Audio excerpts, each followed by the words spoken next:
सभी भक्तजनों को जय माता दी, राधे राधे। आपके अपने YouTube चैनल प्रेम भक्ति में आप सभी का तहे दिल से स्वागत है। और आज हम सुनेंगे दुर्गा सप्तशती की कथा, अध्याय 12। तो चलिए कथा को शुरू करते हैं और मन में करते हैं माँ भगवती का ध्यान।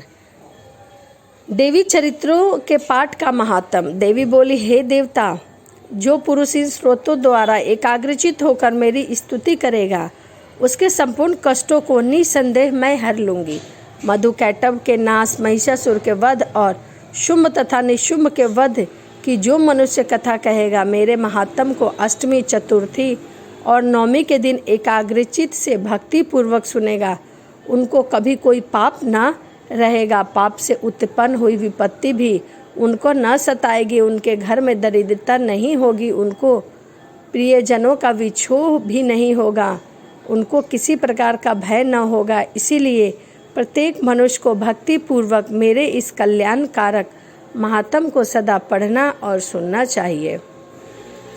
मेरा यह महात्म महामारी से उत्पन्न हुए संपूर्ण उपद्रवों को एवं 3 प्रकार के उत्पादनों को शांत कर देता है। जिस घर, मंदिर में या जिस स्थान पर मेरा यह स्रोत विधि पूर्वक पढ़ा जाता है, उस स्थान का मैं कभी भी त्याग नहीं करती और वहाँ मैं सदैव निवास करती हूँ। बलिदान, पूजा, होम तथा महोत्सवों में मेरा यह चरित्र उच्चारण करना तथा सुनना चाहिए। ऐसा हवन या पूजा मनुष्य जानकर या बिना जाने करे, मैं उसे तुरंत ग्रहण कर लेती हूँ। और शरद काल में प्रत्येक वर्ष जो महापूजा की जाती है, उनमें मनुष्य भक्ति पूर्वक मेरा यह महात्म सुनकर सब विपत्तियों से छूट जाता है और धन, ध्यान तथा पुत्र आदि से संपन्न हो जाता है। और मेरे इस महात्म और कथा इत्यादि को सुनकर मनुष्य निर्भय हो जाता है और महात्म के श्रवण करने वाले के शत्रु भी नष्ट हो जाते हैं। इस कल्याण की प्राप्ति और उनका कुल आनंदित हो जाता है, सब कष्ट शांत हो जाते हैं तथा भयंकर स्वप्न दिखाई देता है तथा घरेलू दुख इत्यादि सब मिट जाते हैं।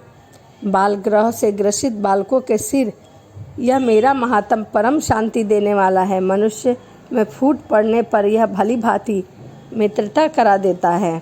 मेरा यह महात्म मनुष्य को मेरी जैसी सामर्थ्यता की प्राप्ति कराने वाला है। पशु पक्षी अर्ध, धूप, गंध, पुष्प, दीपक इत्यादि सामग्रियों द्वारा पूजन करने से, ब्राह्मण को भोजन कराने से, हवन करके, प्रतिदिन अभिषेक करके, नाना प्रकार के भोगों को अर्पण कर के और प्रत्येक वर्ष दान इत्यादि करके जो मनुष्य मेरी आराधना करता है और उसमें जैसी प्रसन्नता हो जाती हो, वैसे ही मेरे इस चरित्र को सुनने से हो जाती है।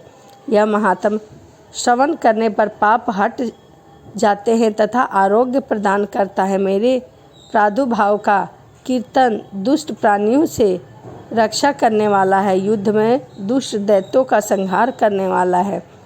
इसके सुनने से मनुष्य को शत्रुओं का भय नहीं होता। ये देवता, तुमने जो मेरी स्तुति की है अथवा ब्रह्मा जी ने जो मेरी स्तुति की है, वह मनुष्य को कल्याणमयी बुद्धि प्रदान करने वाली है। वन में सुने मार्ग में तथा दवानल के घिरे जाने पर, दानवों के घिरे जाने पर वन के चारों ओर से घिरा हुआ शत्रु यदि पकड़ा जाता है, तो जंगल में सिंह से, व्याघ्र से, जंगली हाथी द्वारा पीछा किया हुआ राजा के क्रोध हो जाने पर मारे जाने से, समुद्र में नाव के डगमगाने पर, भयंकर युद्ध में फंसा होने पर, किसी भी प्रकार की पीड़ा से पीड़ित, घोर बाधाओं से दुखी हुआ मनुष्य मेरे इस चरित्र को स्मरण करने से उसके सभी संकट दूर हो जाते हैं। उसे किसी बात का भय नहीं होता है। मेरे प्रभाव से सिंह, चोर या शत्रु इत्यादि दूर भाग जाते हैं और पास नहीं आते। महर्षि मेघा ने प्रचंड पराक्रम वाली भगवती चंडिका के कहने के पश्चात सब देवताओं के देखते ही देखते माँ चंडिका वहाँ से अंतराध हो गई और संपूर्ण देवता अपने शत्रु के मारे जाने पर पहले की तरह यज्ञ भाग का उपयोग करने लगे और उनको अपने अपने अधिकार फिर से प्राप्त हो गए तथा युद्ध में देवताओं के शत्रु शुंभ और निशुंभ के देवी के हाथे मारे जाने पर बाकी बचे हुए राक्षस पाताल को चले गए। हे राजन, इस प्रकार भगवती अंबिका नित्य होती हुई भी बार बार प्रकट होकर इस जगत का पालन करती है, इसको मोहित करती है, जन्म देती है और प्रार्थना करने पर समृद्धि प्रदान करती है। हे राजन, माँ भगवती की महाप्रलय के समय महामारी का रूप धारण करती है और वहीं संपूर्ण ब्रह्मांड में व्यापक हो जाती है और वहीं समय समय पर महाकाली महामारी का रूप बनाती है और स्वयं अजन्मा होती हुई भी सृष्टि के रूप में प्रकट होती है। वह सनातनी देवी प्राणियों का पालन करती है और वहीं मनुष्य के अभ्युदय के समय घर में लक्ष्मी का रूप बनकर स्थित हो जाती है तथा अभाव के समय दरिद्रता बनकर विनाश का कारण बन जाती है और पुष्प धूप गंध आदि से पूजन करके उनकी स्तुति करने से वह धन एवं पुत्र देती है और धर्म में शुभ बुद्धि प्रदान करती है। तो यह माँ भगवती का चरित्र था जो देवताओं की स्तुति करने पर उन्होंने बताया। तो चलिए इसी के साथ वीडियो को समाप्त करते हैं और दुर्गा सप्तशती की कथा अध्याय 12 यहीं समाप्त होता है। अगली वीडियो में हम सुनेंगे दुर्गा सप्तशती की कथा अध्याय 13।